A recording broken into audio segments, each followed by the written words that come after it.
Hello everyone, welcome back to our channel English Madhyam. English Madhyam के platform पे मैं हूं आपकी एडुकेटर प्रियंका ठाकुर और हम सॉल्व कर रहे हैं editorial based practice exercise. Start करते हैं आज का session with thought of the day, that is live the life you love और love the life you live. यानी कि या तो जो जीवन आप जी रहे हो उससे प्रेम कर लो या फिर जो आपको चाहिए उसके लिए मेहनत करो। ठीक है, चॉइस तो आपके हाथ में है, क्या करना चाहते हो आप। ठीक है, चलिए स्टार्ट करते हैं reading comprehension and practice exercise for SSC CGL 2024। With her dramatic escape from Dhaka, escape मतलब बच के निकलना। तो बोल रहे हैं कि जो उनका बड़ा ही ड्रामेटिक, बड़ा ही एकदम ड्रामे की तरह पूरा एक ऐसे फिल्म के सीन की तरह जो उन्होंने ढाका छोड़ के निकले हैं। कौन?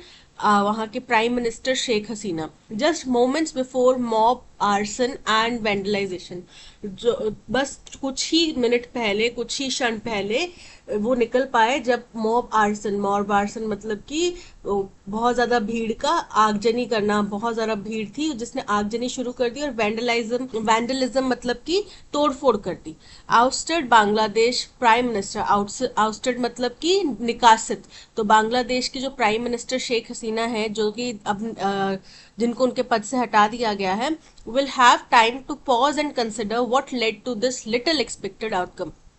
तो अब जब वो देश छोड़ के भाग चुकी हैं तो अब उनके पास थोड़ा समय है ये सोचने समझने के लिए कि भाई रुक के वो सोचे समझे और ये देखें कि क्या ऐसा हुआ जिससे क्या ऐसे चीजें उनसे कहाँ गलती हुई जिससे कि इस तरीके के हालात बन गए। Once the hope of Bangladesh youth in battles of for democracy and a prime minister who breathed life into Bangladeshi economy। बोल रहे हैं एक समय पर जो बांग्लादेश के युवाओं की उम्मीद की किरण हुआ करती थी और वो जिन्होंने डेमोक्रेसी के युद्ध में, डेमोक्रेसी की लड़ाई में पूरी अपनी जान लगा दी। एक ऐसी प्राइम मिनिस्टर जिन्होंने बांग्लादेश की इकोनॉमी को रिवाइव करने में, ब्रीथ लाइफ मतलब जान डालने में कोई कसर नहीं छोड़ी। Mrs Hasina was eventually seen as the students greatest adversary. लेकिन अंततः वो क्या हो गया, बच्चों की, स्टूडेंट्स की सबसे बड़ी एडवर्सरी मतलब सबसे बड़ी परेशानी, सबसे बड़ी ओपोनेंट, सबसे बड़ी दुश्मन बन के निकली। held responsible for over 300 deaths in protest of the past 2 months। और जिनको 300 मौतों का जिम्मेदार ठहराया गया जो पिछले 2 महीनों में मौतें प्रोटेस्ट के दौरान में हुई, उनका जिम्मेदार शेख हसीना को ठहराया गया। While she was admired for her crackdown on terrorist camps in 2009। बोल रहे हैं कि उनकी बहुत प्रशंसा की जाती थी कि भाई उन्होंने जो टेररिस्ट कैंप्स को 2009 में सप्रेस करा, यानी कि दबाया, उनको हानि पहुंचाई, उनके ऊपर कार्रवाई करी। Handing over criminals to India, और जो भी क्रिमिनल्स बांग्लादेश में छुपे हुए थे उनको इंडिया को हैंड ओवर करा। And her campaign against radicalisation, और उनका कैंपेन था, उनका जो कैंपेनिंग थी कट्टरपंथ का के विरोध में, रेडिकलाइजेशन के विरोध में। Mrs. Hasina was recently more reviled for using the same strong arm tactics on her opponents। लेकिन अभी हाल फिलहाल में उनकी निंदा हो रही थी कि वो, रिवाइल मतलब निंदा करना, निंदा हो रही थी कि वो यही स्ट्रॉन्ग आर्म टेक्टिक्स जो है, यही जो कठोरपन है, वो अपने प्रतिद्वंदियों के ऊपर भी इस्तेमाल कर रही हैं। The student protests over the quotas that began in July may have been the final straw। और जो ये स्टूडेंट्स के प्रोटेस्ट कोटास के ऊपर हो रहे थे जिनकी शुरुआत जुलाई में हुई, ये फाइनल स्ट्रॉ का मतलब ये आखिरी कड़ी थी जो टूट गई। Anger was building up over the past decade. गुस्सा तो लोगों के अंदर पिछले 1 दशक से भर रहा था। With allegations of vote rigging and the suppression of media. Vote rigging का मतलब होता है वोट में धांधली। तो बोल रहे हैं उनके ऊपर आरोप लगे कि वो वोट्स में धांधली कर रहे हैं और उन्होंने मीडिया को दबाया हुआ है, सप्रेस किया हुआ है मीडिया के ऊपर, मतलब मीडिया का खुला ओपन व्यू नहीं है। And sending leaders, journalist and activist to jail on trumped up charges. और जितने भी जर्नलिस्ट हैं, लीडर्स हैं जो इनके अगेंस्ट में कोई बोल रहे हैं, या एक्टिविस्ट हैं जो इनके अगेंस्ट में कुछ बोल रहे हैं, उनको ट्रम्प्ड अप मतलब मन घड़ंत चार्जेस के ऊपर, मन घड़ंत आरोपों के ऊपर उनको जेल में डाल दिया जा रहा है। Even after winning elections in January for a 4th term। बोल रहे हैं कि इलेक्शंस जो उनने चौथी बार जीते हैं जनवरी में, उसके बावजूद भी Mrs Hasina continue down that path. फिर भी वो उसी रास्ते पे चलती रही, यही जो दमन का रास्ता उन्होंने पकड़ा हुआ था उसी पे चलती रही। with cases and jail term against Nobel laureate and ग्रामीण बैंक फाउंडर मोहम्मद यूनुस। और उन्होंने केस लगवा दिया नोबेल लॉरेट, मतलब कि बहुत ही विद्वान व्यक्ति हैं, नोबेल प्राइज विजेता है। कौन है वो? ग्रामीण बैंक के फाउंडर भी हैं मोहम्मद यूनुस। इनके ऊपर केस लगवा दिया और इनको भी जेल में डाल दिया। ठीक है, ये उन्हें हसीना जी ने काम करा। फिर उसके बाद में now tips to head the interim government. अब ये क्या कर रहे हैं? टिप मतलब संकेत दे रहे हैं कि भाई ये इंटरिम सरकार को चलाएंगे। ठीक है। Her actions and refusal to give any space for dissent have tarnished the legacy she holds most dear। जो उनके कार्रवाई है, उनका एक्शंस है, और जो उन्होंने किसी भी प्रकार की असहमति को अस्वीकार कर दिया। देखो होता क्या है, अब मैं और आप मान लो किसी टॉपिक के ऊपर डिस्कशन कर रहे हैं, ठीक है, मान लो प्रधानमंत्री के ऊपर डिस्कशन करें। आप कह रहे हैं कि हमारे देश के सबसे अच्छे प्रधानमंत्री हैं, ठीक है, अभी तक के जितने भी हो उन सब में अच्छे। मैं कह रही हूँ नहीं, मुझे उनमें कुछ कमियां लगती हैं, मुझे उनके कुछ फैसले गलत लगते हैं, और मैं ये नहीं मानती कि वो सबसे बेस्ट प्राइम मिनिस्टर है। कुछ कमियां हैं, जितना बढ़ा चढ़ा के बोला जा रहा है वैसा नहीं है। अब आपने क्या बोल रहा है, आप बिल्कुल डिसेंट को स्पेस ही नहीं दे रहे, आप उनकी निंदा को बिल्कुल जगह ही नहीं। आप, मैंने बस इतनी सी बात बोली, आप बोल रहे हो कि नहीं तुम तो टेररिस्ट हो, तुम आतंकवादी हो, तुम देश विरोधी हो, तुम यहाँ से निकल जाओ, तुम पाकिस्तान चले जाओ, तुम पाकिस्तानी सपोर्टर हो। तो मतभेद के लिए जगह होनी चाहिए एक डेमोक्रेसी के अंदर। डेमोक्रेसी के अंदर अगर मतभेद, डाइवर्जन ऑफ ओपिनियन का रास्ता नहीं होगा तो वो डेमोक्रेसी नहीं रह जाएगी, वो डिक्टेटरशिप बन जाएगी। ठीक है, सेम चीज यहाँ पे इन्होंने करी। इन्होंने जो भी कोई इनसे, इनकी विचारधारा से असमर्थ हो रहे थे, इनके किसी भी फैसले से असमर्थ हो रहे थे, उनको ये बिल्कुल नकार ही दे रही थी। हैव टार्निश्ड, तो इससे टार्निश करना मतलब कि धूमिल करना। जो उनकी लेगेसी थी, जो उनका इतनी विरासत थी, जो उनको सबसे ज्यादा प्रिय थी, वो उनकी धूमिल हो गई। दैट ऑफ हर फादर, जो उनके पिता की भी थी, the much beloved founder of Bangladesh, जो कि बड़े ही प्रिय फाउंडर हैं, बांग्लादेश की आजादी की नींव इन्होंने रखी थी। क्या नाम है उनका? Sheikh Mujibur Rahman. whose status now stands amidst rubble, जिनका अब ये पूरा जो छवि है वो किसमें है? रबल में है। रबल में मतलब डेब्रीज में है, धराशायी हो चुकी है। There is no doubt that the extreme mob violence and protest had political support। इसमें कोई दो राय नहीं है, जो इतना एक्सट्रीम मॉब वायलेंस हुआ, इतने बड़े पैमाने पे जो प्रोटेस्ट हुए, इनमें पॉलिटिकल सपोर्ट नहीं है। पॉलिटिकल सपोर्ट होगा, फॉरेन फंडिंग भी जरूर होगी, ठीक है, इसमें कोई भी शक नहीं है। लेकिन गलतियां शेख हसीना से हुई हैं, इस बात में भी कोई दो राय नहीं है। And possibly the encouragement of elements in Pakistan and the US, और पॉसिबली संभावना है कि इनको प्रोत्साहन पाकिस्तान और यूएस की तरफ से कुछ तत्वों से मिल रहा है। ठीक है, अब पाकिस्तान को तो समझ में आता है कि ईस्ट पाकिस्तान और वेस्ट पाकिस्तान था, तो वो तो अपना बदला किसी भी हाल में लेंगे, लेना चाह रहे होंगे, उनको तो बढ़िया मौका मिल गया। यूएस का क्या कंट्रोल है इसमें? यूएस का क्या हाथ है? तो यूएस जो है उसके अवामी लीग गवर्नमेंट, यानी कि जो शेख हसीना सरकार थी, उनके साथ में ज्यादा बनती नहीं थी, और both of which had tense ties with Awami League government. More worrying is the underlying involvement of Islamist groups that could affect the religious tolerance and secularism that Mrs. Hasina tried to usher in during her 15-year tenure। बोल रहे हैं, लेकिन इससे भी ज्यादा चिंता की बात क्या है, वो ये है कि इसमें फंडामेंटल अंडरलाइंग, यानी कि मौलिक आधार पर इस्लामिस्ट ग्रुप्स का, कट्टरपंथी इस्लामिस्ट ग्रुप्स का भी हाथ हो सकता है, उनका भी इन्वॉल्वमेंट इसमें होगा, जिससे कि वहां पे जो धार्मिक टॉलरेंस है, रिलीजियस टॉलरेंस है, सहिष्णुता है, और जो सेक्युलरिज्म वहां पे चल रहा है, धर्म निरपेक्षता, जो मिसेस हसीना ने अपने 15 साल के राज के दौरान में अशर करी है, प्रारंभ करी है, इंट्रोड्यूस करी है, उसको खतरा हो सकता है। क्योंकि कट्टरपंथी है, चाहे किसी भी धर्म के हो, हिंदू धर्म के हो, मुस्लिम धर्म के हो, क्रिश्चियन धर्म के हो, ज्यूज हो, सिख हो, कट्टरपंथ किसी भी तरीके का अच्छा नहीं होता। वो कट्टरपंथ होता है जो ये सोचता है कि सिर्फ मैं ही फ्लरिश करूं, जिसके साथ में दुनिया नहीं चल सकती। ठीक है, थोड़ा सा हमें सेक्युलर होना पड़ता है, तभी दुनिया चलेगी, तभी दुनिया संचालित होगी। मेरा धर्म अच्छा है ये कहने में कोई खराबी नहीं है, लेकिन सिर्फ मेरा ही धर्म अच्छा है, मेरा ही धर्म सबसे ऊंचा है, ये कहने में हम कट्टरपंथ को बढ़ावा देते हैं। ठीक है, तो सेम चीज यहाँ पर है। अब वो इस्लामिस्ट कट्टरपंथ वहां पे अगर ग्रुप्स का हाथ है तो वहां पे हिंदूज के लिए खतरे की बात है, सिख्स के लिए खतरे की बात है, और भी किसी भी धर्म के लोग हैं उनके लिए खतरे की बात है। ठीक है, सिर्फ ये ना बोले कि सिर्फ हिंदूज को टारगेट किया जाएगा, ऐसा नहीं है, क्योंकि कट्टरपंथ है वो किसी भी धर्म का नहीं होता, वो सिर्फ अपने धर्म का होता है। ठीक है, और जरूरत पड़ने पर वो अपने धर्म को भी त्याग सकता है, अपनी विचारधारा, अपनी कुरूप विचारधारा को आगे प्रमोट करने के लिए अपने धर्म को भी वो नुकसान पहुंचाएगा। Right, for India each of these outcomes must be cause for introspection. तो हिंदुस्तान के लिए ये सभी कारण जो है वो इंट्रोस्पेक्शन यानी कि आत्मविश्लेषण का कारण है। ठीक है, उनको आत्मविश्लेषण करना पड़ेगा। New Delhi was not just complicit in Mrs Hasina's action against Bangladeshi opposition members by failing to advise her of repercussion. बोल रहे हैं कॉम्प्लिसिट मतलब मिली भगत।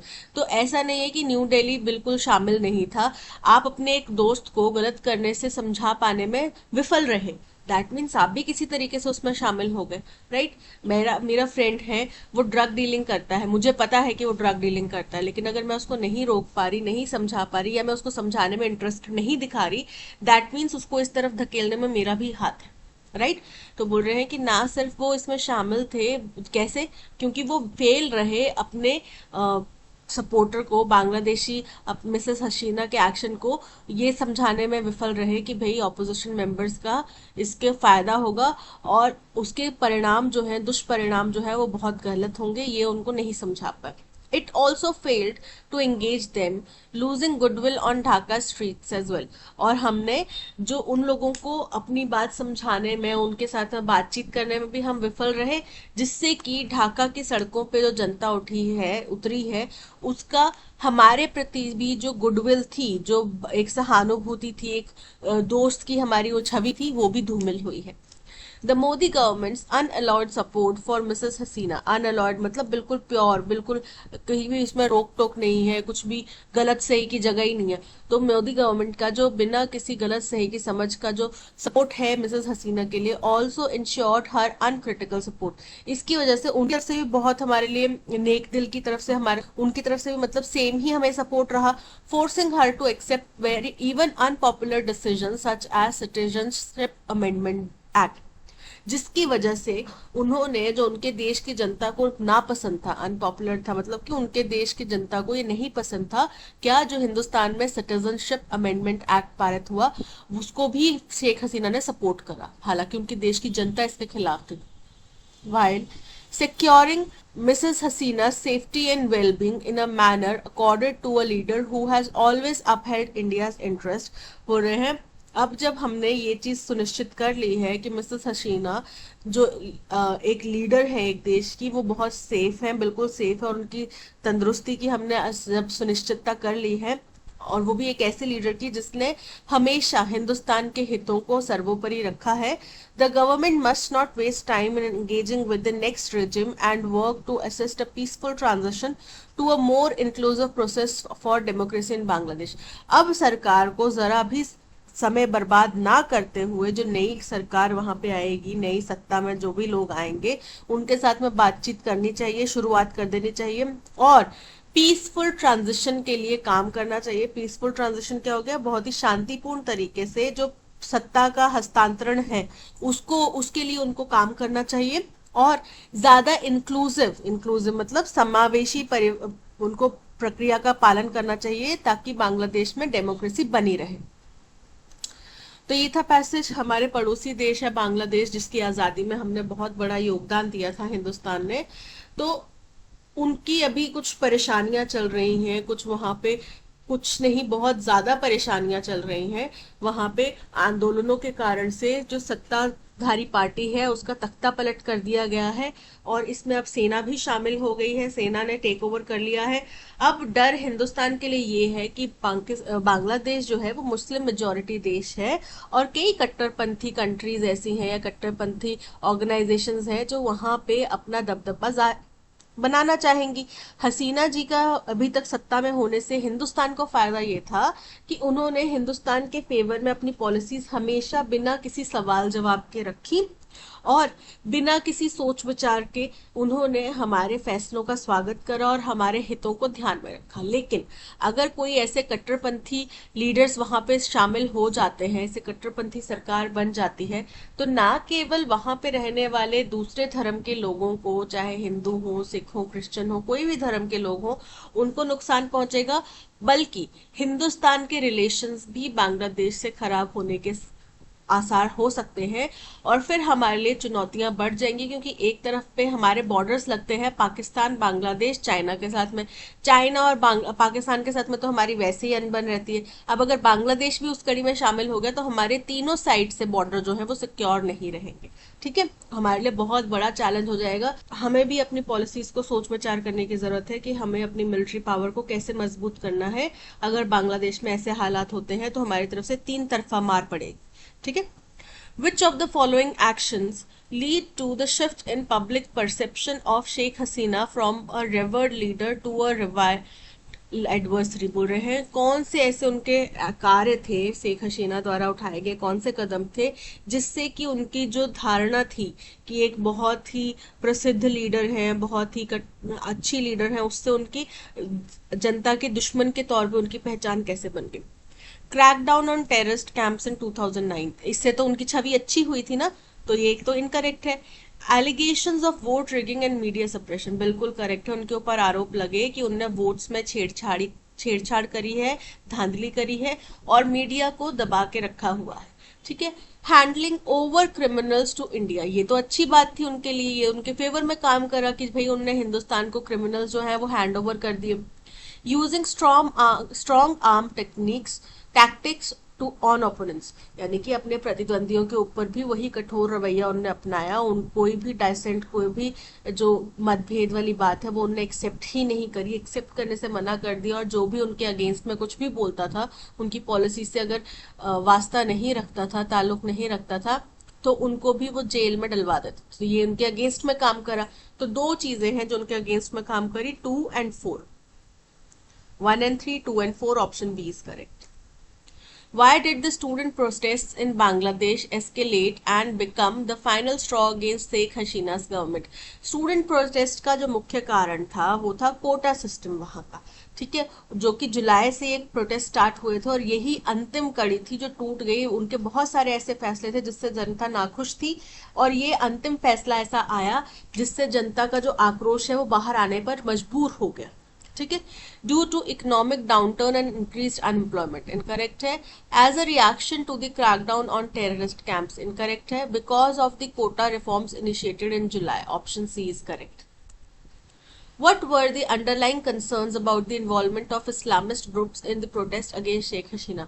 तो ये इसमें सबसे ज्यादा परेशान करने वाली बात क्या है? अगर इस्लामिस्ट ग्रुप्स वहां पे शामिल होते हैं तो उससे क्या फर्क पड़ेगा? उससे फर्क ये पड़ेगा कि जो सेक्युलरिज्म की धारणा वहां पे फैली हुई थी, जो धर्म निरपेक्षता की धारणा वहां पे फैली हुई थी, धर्मों के प्रति सहिष्णुता जो फैली हुई थी, वो खत्म होने की कगार हो जाएगी। और क्योंकि कट्टरपंथ किसी भी धर्म का हो, किसी भी तरीके का हो, वो अच्छा नहीं होता, वो दूसरे के दमन का प्रयास करता है, खुद के उत्थान का नहीं। तो ये भी दूसरे धर्मों का दमन करने की कोशिश करेंगे। ठीक है। They could bolster economic instability in Bangladesh, incorrect है। They aim to restore relations with Pakistan and US, incorrect है। They were primarily focused on electoral reforms, no. They might undermine Bangladesh's religious tolerance and secularism, बिल्कुल correct है, वो उसको क्षति पहुंचा सकते हैं, option D is correct. What was one of the significant consequences of India's unalloyed support for Sheikh Hasina as mentioned in the passage? क्या परिणाम हुआ जो हिंदुस्तान ने बिना किसी सोच विचार के उनको एकदम बोलते हैं ना निस्वार्थ भाव से उनको सपोर्ट दिखाया शेख हसीना को, तो उसका फायदा या नुकसान हिंदुस्तान के लिए कैसे रहा? तो भाई देखो, उससे क्या हुआ कि हिंदुस्तान जो है, क्योंकि उनके गलत फैसलों को भी करता रहता था सपोर्ट, तो उससे क्या हुआ, ढाका की सड़कों पे जो इस वक्त जनता उतरी हुई है, ढाका के जो लोग हैं, आम लोग हैं, उनकी नजरों में हिंदुस्तान की छवि खराब हो गई। ठीक है। Strengthening of ties between India and the US, US के साथ में हिंदुस्तान के संबंध का क्या फर्क पड़ेगा बांग्लादेश को सपोर्ट करने से? नहीं ना। Improvement in Bangladesh economic growth, incorrect है। Loss of goodwill on Dhaka streets, option C is correct, Hindustan ने अपनी छवि खराब कर दी। Enhanced cooperation with Islamist groups, उनके साथ में इनका अच्छा संबंध हो जाएगा, तो ये इनकरेक्ट है। देखो होता क्या है, आपके अगर फ्रेंड्स हैं, फैमिलीज हैं, कोई कुछ गलत कर रहे हैं, बेशक आप उनके परिवार का हिस्सा हैं, आप उनके दोस्त हैं, उनके सर्कल का हिस्सा है, लेकिन अगर गलत है तो आपको अपने मॉरल कोड ऑफ कंडक्ट को, मॉरल वैल्यूज को आप ऊपर रखना चाहिए, उससे ही आप एक बेहतर इंसान बनेंगे। आप गलत का साथ देने वाला सिर्फ गलत नहीं होता, गलत को देख के अनदेखा करने वाला भी गलत होता है। ठीक है, तो हिंदुस्तान ने वही किया, साथ भी दिया और गलत को देख के अनदेखा भी किया। उन्होंने अपने दोस्त को समझाया भी नहीं कि नहीं भाई तुम गलत कर रहे हो, तुम थोड़ा कंट्रोल में आओ, कुछ नहीं समझाया, इसके परिणाम गलत होंगे, तो हिंदुस्तान की छवि भी खराब हो गई। What is the main reason Sheikh Hasina's legacy has been tarnished according to the passage? तो उनका मुख्य कारण क्या था कि उनकी छवि खराब हुई? क्योंकि वो किसी भी तरीके की निंदा को, किसी भी तरीके के मतभेद को, किसी भी तरीके की गलतियों को समझाने वाले को रास्ता नहीं रख रही थी, उनको बिल्कुल ही नकार रही थी। Her failure to secure a fourth term in office, incorrect है। Her inability to maintain economic stability, incorrect है। Her refusal to allow any space for dissent, option C is correct. Parajumble का क्वेश्चन है, so then why are not Silicon Valley entrepreneurs clamoring to decode the ancient wisdom, बोल रहे हैं तो फिर ये silicon valley के जो बिजनेसमैन हैं, एंटरप्रेन्योर्स हैं, ये क्यों नहीं क्लैमर कर रहे हैं मतलब डिमांड कर रहे हैं कि भाई वो इस एंशियंट विजडम को, ये प्राचीन जो ज्ञान का सागर है, इसको डिकोड करें। ठीक है, अब ये सो वाली बात है, ये कंडीशन के ऊपर है, अगर ये हुआ तो ये हुआ। ठीक है, तो यानी कि ये ए हमारा फर्स्ट स्टेटमेंट नहीं हो सकता, ऑप्शन डी को एलिमिनेट कर दो। The failure rate in finding a new drug is as high as 95%। Failure rate बोल रहे हैं कि अगर कोई भी नई ड्रग को खोजना है तो उसमें फेल होने की चांसेस 95% तक है। ठीक है, तो ये भी किस लिए बोला जा रहा है, न्यू ड्रग की खोज करने की बात करी जा रही है, क्या बोला जा रहा है, हमें इससे भी क्लैरिटी नहीं मिल रही। ओपनिंग स्टेटमेंट नहीं हो सकता, बिकॉज से कोई भी ओपनिंग स्टेटमेंट नहीं होगा। Because these once thriving cultures are now reduce to an endangered tribes, क्योंकि ये जो एक समय पे बड़े फलते फूलने वाले कल्चर्स थे, ये अब एंडेंजर्ड ट्राइब्स बन चुके हैं, यानी कि खतरे में आ चुके ट्राइब्स बन चुके हैं। According to industry data, it takes $2.6 billion and on average 14 years to develop a new drug. बोल रहे हैं मेडिकल इंडस्ट्री का अगर डेटा देखें तो उसके अनुसार $2.6 बिलियन का खर्च और आमतौर पे 14 साल का समय लगता है एक नई ड्रग को, एक नई दवाई को खोजने के लिए।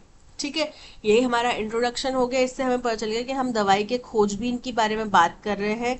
तो फिर ये नया ड्रग खोजा, उसके फेलियर के चांसेस इसी डेटा में बोला गया होगा, उसके फेलियर के चांसेस 95% होते हैं।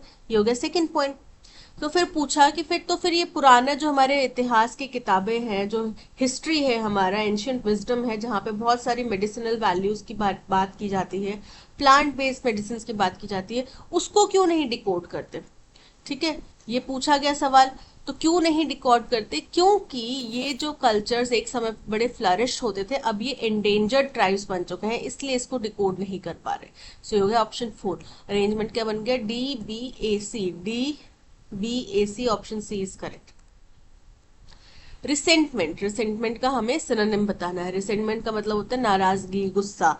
कामनेस शांति, हैप्पीनेस खुशी, एंगर गुस्सा, रिलैक्सेशन आराम। ठीक है, तो एंगर मतलब गुस्सा, option C is correct. Kasturi acts as a liaison between patients and staff. Liaison का मतलब होता है उनके बीच में कड़ी है, मेल का तरीका है, पेशेंट्स और स्टाफ के बीच का एक कम्युनिकेशन सिस्टम है। कौन है? कस्तूरी। तो यहाँ पे करेक्ट स्पेलिंग बताना। देखो लेसन के स्पेलिंग होते हैं LIAISON, लेसन। ठीक है, सो यहाँ पे LIAISION नहीं आएगा, LIAISON, option C is correct. Meagre का मतलब होता है बहुत छोटा सा, थोड़ा सा, कम मात्रा में। एंटोनिम क्या होगा? बहुत मात्रा में। रीजनल मतलब लोकल एक पर्टिकुलर एरिया तक सीमित, रेशियल रेशियल मतलब नस्लीय, नस्ल की बात कर रहे हैं, स्टूपिड मूर्ख, जनरस मतलब बहुत ज्यादा, अबंडेंस में। सो ऑप्शन डी जो है वो एंटोनिम है meagre. The politicians' pompous rhetoric during the campaign failed to garner much support from the public. Pompous मतलब घमंडी, रेटरिक मतलब भाषण जो बोल रहे थे, तो जो पॉलिटिशियन था वो बड़े घमंडी तौर पे अपना भाषण दे रहा था कैंपेनिंग के दौरान में। इसकी वजह से क्या हुआ, जनता का उसको ज्यादा सपोर्ट नहीं मिला। पॉम्पस का सिनोनिम हमें बताना है घमंडी। कंसिलेटरी, कंसिलेटरी मतलब सांत्वना देने वाला, ठीक है। बेनिगन, बेनिगन मतलब बहुत ही दयालु, बहुत ही काइंड, जेंटल, फ्रेंडली। सुपरसिलियस, सुपरसिलियस का मतलब होता है अभिमानी। और डिप्लोमेटिक, डिप्लोमेटिक मतलब कूटनीतिक। तो यहाँ पे option C supercilious is the correct answer, synonym for pompous. In accordance with hierarchical status, hierarchical मतलब क्या होता है, एक सीक्वेंस है उसके अकॉर्डिंग, तो बोल रहे हैं उस सीक्वेंस के अकॉर्डिंग। अब हायरार्किकल स्टेटस सीनियरिटी के बेस पे हो सकता है कि ये उम्र में ज्यादा बड़ा है या ये छोटा है, उस बेसिस पे हो सकता है। या फिर इसकी इसकी नौकरी पहले लगी थी, तो कोई भी मान लो प्रमोशन देना है, तो जो जिस बंदे को 6 साल हो गए काम करते हुए अब उसका प्रमोशन होएगा, या जिसको 5 साल हुए काम करते हुए उसका प्रमोशन होएगा, अगर हायरार्किकल बात करें। अगर परफॉर्मेंस बेस्ड बात करें तो हो सकता है जिसको 2 साल हुए उसकी परफॉर्मेंस भी बहुत अच्छी हो 6 और 5 वाले से, तो वो भी आगे निकल जाए। लेकिन अगर हायरार्किकल स्टेटस की बात करें तो जो जिसको ज्यादा एक्सपीरियंस है पहले उसको मिलेगा प्रमोशन का चांस, ठीक है, फिर 5 साल वाले को, फिर 2 साल वाले को, ऐसे चलेगा। ऑफ द सर्विसेज रेंडर, कितनी सेवा उन्होंने दी है। रिवॉर्ड्स आर गिवन, रिवॉर्ड्स दिए जाते हैं। And are not related to economic value, उनकी इकोनॉमिक वैल्यू के ऊपर निर्भर नहीं करते। तो यहाँ पे रिवॉर्ड्स की बात की जा रही है कि रिवॉर्ड्स आर गिवन, किस कैसे दिए जाते हैं, rewards are given in accordance with hierarchical status of hierarchical status and not related to the economic value of the services rendered, ठीक है। ये 3 और ये 4, तो अरेंजमेंट बन रहा है CADB, CADB option C is correct. Positive degree of comparison में बताना है, she is the dullest child in the class. अब आप किसी बच्चे को बोल रहे हैं कि ये सबसे नालायक है, उसके बजाय में उसको अच्छा उसको बुरा ना लगे या दूसरे बच्चों को ठीक लगे, तो क्या बोलोगे कि और कोई भी बच्चा इतना डल नहीं है जितनी ये है, ठीक है। She is very dollar, very dollar कोई वर्ड नहीं होता, ठीक है। वेरी भी एक्सट्रीमिज्म बता रहा है कि वो बहुत ज्यादा है, और डलर भी एक्सट्रीमिज्म बता रहा है कि वो बहुत ज्यादा, डलर कंपैरिजन में हो जाएगा। Dullest child in the class is she, incorrect है। No other child in the class is as dull as she, option C is correct. Antonym, antonym बताना है हमें कमिटमेंट का। wealthier countries are obligated to fulfill a commitment made in the Paris Agreement to provide $100 billion a year in international climate finance। बोल रहे हैं कि जो अमीर देश हैं उनकी ये बाध्यता है कि उनको अपना कमिटमेंट पूरा करना है जो कि पेरिस एग्रीमेंट के दौरान किया गया था, जो कि क्या है कि उनको $100 बिलियन प्रति वर्ष इंटरनेशनल क्लाइमेट फाइनेंस के लिए देने हैं। तो कमिटमेंट मतलब वचन, प्रतिज्ञा, राइट। एंटोनिम क्या हो जाएगा, फीबल, फीबल मतलब होता है कमजोर, ड्रेप मतलब होता है पर्दा, ब्रीच मतलब होता है उल्लंघन, और हेल मतलब होता है स्वस्थ। तो कमिटमेंट मतलब वचन और ब्रीच मतलब उल्लंघन, so option C is the antonym for commitment. Brave people never hide at the moment of decision, जो बहादुर लोग होते हैं वो मुश्किल के समय में कभी छुपते नहीं है। मोमेंट ऑफ डिसीजन का मतलब हो गया मुश्किल के समय में, ठीक है। तो when the crunch comes, इसका मतलब होता है समस्या की घड़ी में, मुश्किल के समय में, so option A is correct. French is taught to us by Miss Glen, active voice में कन्वर्ट करेंगे, बाय के बाद हमेशा क्या होता है हमारा सब्जेक्ट, टॉट इज टॉट, ये क्या है हमारा वर्ब है, और ऑब्जेक्ट क्या है फ्रेंच, क्या आ जाएगा, Miss Glen teachers us French. Miss Glen taught us French, पढ़ाया था नहीं, अभी भी पढ़ाती है। Miss Glen teachers us French, option C is correct. Tyasha would have been looked gorgeous in ethical apparel, अब आप एक व्यक्ति के लिए बोल रहे हैं कि वो इसमें सुंदर लगती, तो वुड हैव बीन की बजाय क्या आएगा, Tyasha would have looked gorgeous, ठीक है, would have looked gorgeous, option B is correct. Bubble is a oldest member in our black ice club. एक ब्लैक आइस क्लब है, उसमें एक बबल है, ठीक है, एक नाम का व्यक्ति है, बबल नाम का व्यक्ति है, वो सबसे पुराना व्यक्ति है। तो सबसे जब आप बता रहे हैं, सुप्रियोरिटी बता रहे हैं कि ये एक्सट्रीम लेवल पर है, तो क्या आएगा साथ में? द ओल्डेस्ट, ना कि अ ओल्डेस्ट, द ओल्डेस्ट मेंबर। ठीक है, bubble is the oldest member, option D is correct. Such post structuralist pronouncements. तो पोस्ट स्ट्रक्चरलिस्ट क्या होता है? एक फिलोसफिकल कुछ विचारधारा है जो कि सवाल उठाती है किसी भी अलग अलग जो धारणा है, जो विचार है, उनके वैलिड होने पर वो क्वेश्चन उठाती है। ठीक है, तो ऐसा पोस्ट स्ट्रक्चरलिस्ट प्रोनाउंसमेंट क्या हो गया? ऐसी टिप्पणी, पोस्ट स्ट्रक्चरलिस्ट टिप्पणी किसके ऊपर? Not only in Anglo American academia, ना केवल एंग्लो अमेरिकन सिलेबस में, एकेडमिक्स में, on the literature of third world, तीसरी दुनिया। थर्ड वर्ल्ड कंट्रीज कौन सी होती हैं? जैसे हम आप जो है, हम सबको थर्ड वर्ल्ड कंट्रीज बोला जाता है। ठीक है, तो थर्ड वर्ल्ड के लिटरेचर के ऊपर इस तरीके की टिप्पणी however are a common feature of literary theory practice, जो कि आम है, लिटरेरी थ्योरी जो प्रैक्टिस की जाती है उसका एक आम फीचर है, but also in third world countries, जो लेकिन ये किसमें है? थर्ड वर्ल्ड कंट्रीज में है। ठीक है, तो अब सबसे पहले किस तरीके की प्रोनाउंसमेंट किसके ऊपर करी गई? On the literature of third world, कि किसी चीज के ऊपर करी गई ना pronouncement, so on the literature of third world. अब क्या की गई? However are a common feature in literary theory practice, जो आम थ्योरी, हम लिटरेचर थ्योरी प्रैक्टिस करते हैं उसमें तो ये समान बात है, लेकिन not only in Anglo American academia, ना केवल ये एंग्लो अमेरिकन एकेडमिया में, बल्कि थर्ड वर्ल्ड कंट्रीज में भी इस तरीके की थ्योरीज चलती हैं। ठीक है, तो ये हो गया थर्ड और ये हो गया फोर्थ। यानी कि यहाँ पे जो सवाल उठाए जाते हैं कि अच्छा आपके लिटरेचर में ये चीज टिप्पणी की गई है, क्या ये सही है, गलत है, क्या ये बोला गया है, क्या ये सही, तो वो सवाल उठाए जाते हैं, वो केवल एंग्लो अमेरिकन एकेडमिक्स में नहीं करते, बल्कि जिन थर्ड वर्ल्ड कंट्रीज के लिटरेचर के ऊपर सवाल उठाए जा रहे हैं उन कंट्रीज के अंदर भी इसके ऊपर टिप्पणियां होती हैं इस तरीके। तो B C A D, option C is correct. Fundamental, fundamental मतलब बहुत ही मौलिक, बेसिक, इसका एंटोनिम क्या हो जाएगा? फर्स्ट है इम्पैक्ट, इम्पैक्ट मतलब प्रभाव, न्यूट्रल मतलब उदासीन, लीस्ट मतलब न्यूनतम, और लिंक मतलब कड़ी। तो यहाँ पे option C, least, is the correct answer.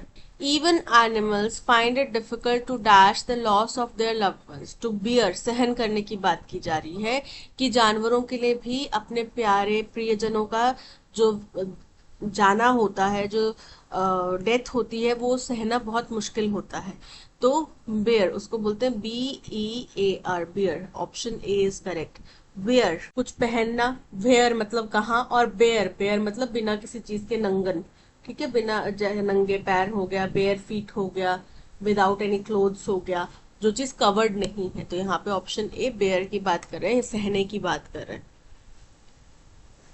Unemployment arises from a variety of dash, unemployment अलग अलग कारणों से होती है, वेराइटी ऑफ रीजंस हो सकता है, one of which is always recurring and the effects of which we have had a recent example is the disorganization of industry resulting from a long war, जिनमें से एक बहुत बार बार रिपीट होता है और जिसके प्रभाव हमने हाल फिलहाल में भी देखे हैं, रिसेंट एग्जांपल्स में देखे हैं। वो क्या है? डिसऑर्गेनाइजेशन, अव्यवस्थितता हो जाती है किसी भी इंडस्ट्री में लंबे समय तक चले युद्ध की वजह से। This is a serious dash, ये बहुत ही गंभीर स्थिति है, गंभीर कारण है, रीजन है। Admitting of no easy dash at the best of times, और इसमें कोई भी आसान सब आंसर नहीं है, इजी आंसर नहीं है, चाहे समय कितना भी अच्छा हो जाए पर वो उस चीज का सोल्यूशन इजीली नहीं निकलता। Again there is the unemployment which followed a marked diminution in the dash of any raw product, और फिर अनएम्प्लॉयमेंट होती है जो कि रिडक्शन इन साइज, डिमिन्यूशन मतलब रिडक्शन इन साइज की वजह से होती है in the dash of any raw product, अगर किसी भी मान लो रॉ प्रोडक्ट की कमी हो जाए तब। Such as cotton, fewer hands are required in the mills and the factories, अब जैसे मान लो कॉटन की बात करें तो मिल्स और फैक्ट्रीज में इतने ज्यादा कर्मचारियों की जरूरत नहीं होती। We may call this cause of bad harvest, हम ये कह सकते हैं कि बुरी फसल की वजह से होता है. Similar but more serious is the effect of changes in industry due to the invention of machinery which does more work and require dash hands. और इसी प्रकार से अनएम्प्लॉयमेंट तब भी बढ़ जाती है, मामला तब गंभीर होता है जब किसी भी इंडस्ट्री में टेक्नोलॉजी की वजह से बदलाव आता है, इन्वेंशंस की वजह से बदलाव आता है, ऐसी मशीन्स आ जाती हैं जो ज़्यादा काम कर सकती हैं और जिसके लिए हमें फिजिकल हैंड्स की या ज़्यादा हैंड्स की ज़रूरत ना हो, यानी कि इंसानों की ज़रूरत ना हो. Yet another cause is strike or lockout, and this is more to be deplored because such a stoppage is due to a very trivial matter. बोल रहे हैं और एक और जो कारण है वो है स्ट्राइक या फिर लॉकआउट, जो कि बहुत ज़्यादा गंभीर है, बहुत ज़्यादा स्ट्रॉन्ग होता है. बिकॉज सच अ स्टॉपेज, क्योंकि इस तरीके का स्टॉपेज बहुत ही छोटी छोटी बातों की वजह से, बहुत ही छोटी सी तुच्छ सी बातों की वजह से होता है. Perhaps the men are working half an hour longer than what their union permits. हो सकता है कि उनको केवल आधा घंटा ज़्यादा काम करवाने के लिए बोल दिया गया हो, जितना कि उनकी यूनियन ने बोला है उससे ज़्यादा आधा घंटा काम करवा रहे हो, इसलिए उन्हें स्ट्राइक कर दी हो. ठीक है, तो जो कई बार ये बहुत छोटे कारणों की वजह से होता है. Unemployment arises from a variety of causes. Causes मतलब कारणों की वजह से, थॉट्स विचारों की वजह से, थिंग्स चीजों की वजह से, टाइप्स उनके प्रकारों की वजह से. तो वो कॉजेस कारणों की वजह से होता है. Option A is correct. One which is always recurring and effects of which we have had a recent example is the disorganization of industry resulting from a long war. This is a serious dash admitting of no easy. Serious difference मतलब मतभेद, discussion मतलब बातचीत, nature मतलब प्रवृत्ति, problem मतलब समस्या. तो ये बहुत ही जटिल समस्या है. Option D is correct. No easy dash key. Easy key मतलब चाबी, सोल्यूशन, क्लू मतलब कोई सबूत, हिंट, आंसर जवाब, सोल्यूशन. तो देखो आंसर और सोल्यूशन दोनों का मतलब जवाब ही है, लेकिन समस्या का आंसर नहीं होता, समस्या का सोल्यूशन होता है. हमने पिछली जगह यहाँ पे बात करी सीरियस प्रॉब्लम है तो प्रॉब्लम का सोल्यूशन ढूंढा जाता है. Option D is correct. Again there is the unemployment which followed a marked diminution in the dash of any raw product. In the material मतलब कोई प्रोडक्ट, क्वालिटी मतलब उसकी गुणवत्ता, क्वांटिटी मतलब उसकी नंबर, संख्या. तो यहाँ पे क्वांटिटी में कमी की बात की जा रही है. So option C quantity is correct. Cloth of any raw product, कपड़ा हो किसी रॉ प्रोडक्ट का तो रॉ प्रोडक्ट का कपड़ा नहीं होता. तो option C quantity is correct. Similar but more serious is the effect of changes in the industry due to the invention of machinery which does more work and require dash hands. Fewer थोड़े हाथों की जरूरत होती है, कुछ ही लोगों की जरूरत होती है. More hands ज्यादा लोगों की जरूरत होती है. Many बहुत सारे लोगों की जरूरत होती है. A lot of बहुत सारे. तो यहाँ पे थोड़े ही लोगों की जरूरत होगी ना, तभी समस्या है. Option A is correct. That's all. आज के सेशन में इतना ही. Thank you so much for watching. अगर आपको कंटेंट पसंद आया हो तो लाइक, शेयर और सब्सक्राइब जरूर कीजिएगा. मिलते हैं नेक्स्ट सेशन में. Till then